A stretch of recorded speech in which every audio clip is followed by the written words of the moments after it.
So, I have been converting my chainsaws to drill start. All that means is you remove the drum with the pull cord on it and you put a bolt on instead, so you can chuck a socket up in your drill, attach straight to the flywheel, and save your shoulder all the work and start your chainsaw with a drill. It's been some iterations to get it working reliably. I think I'm there, but the problem is that I have not been successful in using the one-way mechanism that's built into the chainsaw for the pull cord. To get this to be reliable, I've needed to make it just a fixed hex to the flywheel. So that means that when you're starting it with a drill, once the engine starts, this starts spinning, and you have to hold the drill trigger down and slide the socket off before you let go of the trigger. Elsewise, it'll just, the engine will take it away, and pull the drill out of your hands might hurt you.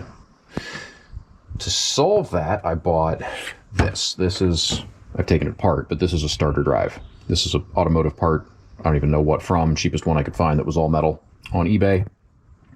And it is the thing that is inside the electric start on I don't even know if it's a car. It's probably not. It's probably a ATV or some smaller engine application. But anyway, this assembly does three things. When it's all together, there are two gears, and one gear is engaged with the starter motor, and the other gear, when you engage the starter motor, engages with the flywheel on the engine and causes it to turn over. And so when it starts to spin, one of the things that this does is there's a spline here. So as it starts to spin, it translates along this axis.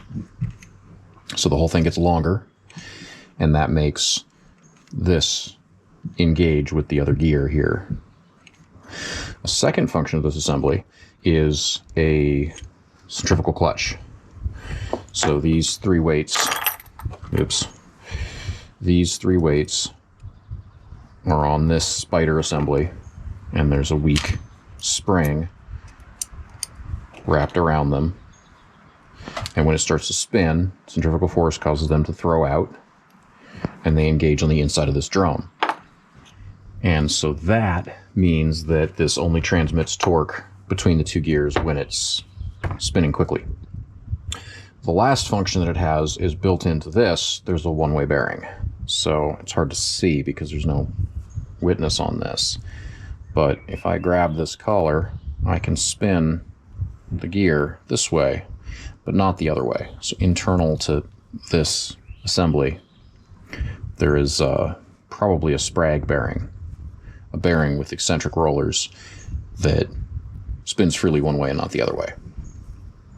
So of these three things, this is the only one I care about, is the one-way bearing, because this is what I want. I want, once this engine is moving, it to be able to run away from the drill and the drill to not come along for the ride. So this stuff, which is to do with the translation, I'm going to throw away. And this stuff, which is to do with the centrifugal clutch and the second gear, I'm going to throw away.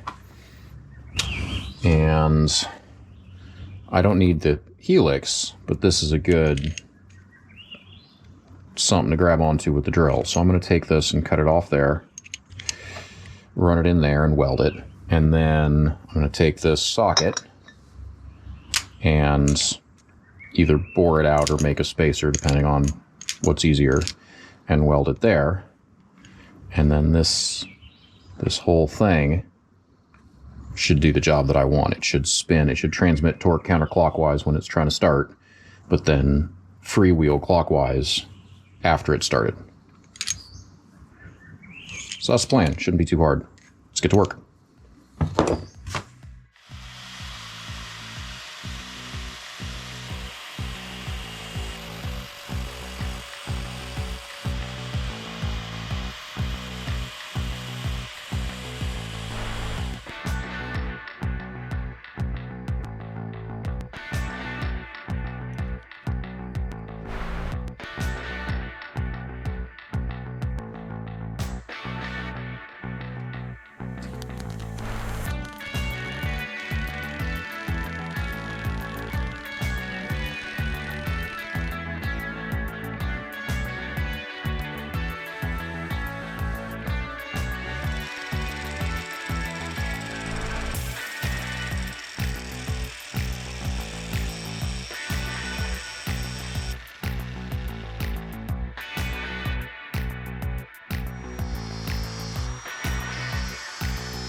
Yeah, so I was afraid of that.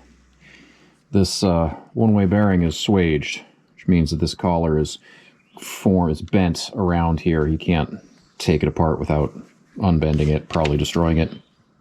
So I don't know exactly what it looks like inside here, but the sprag bearings I've seen before, you know, there's stuff in them that's not going to like welding. It's probably a plastic cage, definitely some grease and lubrication and things.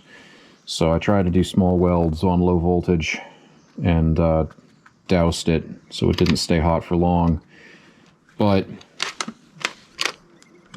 it moves still, just not very freely. I'm going to give it a try. Might still be functionable, salvageable, but I definitely did some damage welding there. Oh well. Glad I bought the cheap one. Good news. I didn't ruin it. So I've been using this thing for a couple of weeks, and it freed right up. So these last welds I did here, I was worried I'd cooked something inside the bearing here, which was entirely possible, but it freed. So instead of melting or burning out grease or whatever, there must have been some preload somewhere. I'm guessing that either the way I fixtured it when I was welding it or the welds cooling quickly drew the stub end into the base of the socket here and was rubbing. And so it's not likely that that wore down through a little bit of use, more likely the actual internals of the bearing wore out a little bit and gave it enough clearance to go, but it spins freely this way, locks up that way, does exactly what it's supposed to do, and it's been working great. I'll show you how it works. I'm going to start this with it, and of course I can't talk once it starts running, but it's kind of cool. These gear teeth are here. You can really clearly see when this is spinning and when it's not. I'm going to release the trigger, but leave it engaged, which is the thing that I couldn't do before safely or in a controlled way.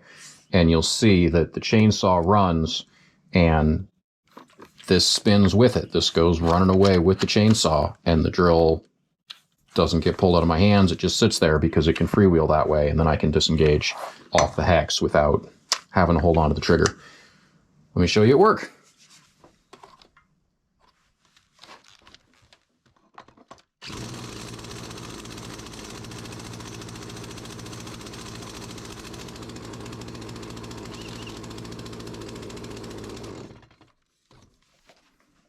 That's it. It's not a ton to look at, but that is a nice convenience not to have to be thinking about how to disengage this safely every time I use it. So this works and it's finished, and it is now the tool I will always be using to drill start all three of my chainsaws that I've converted to use a 3/4 inch hex drill starter.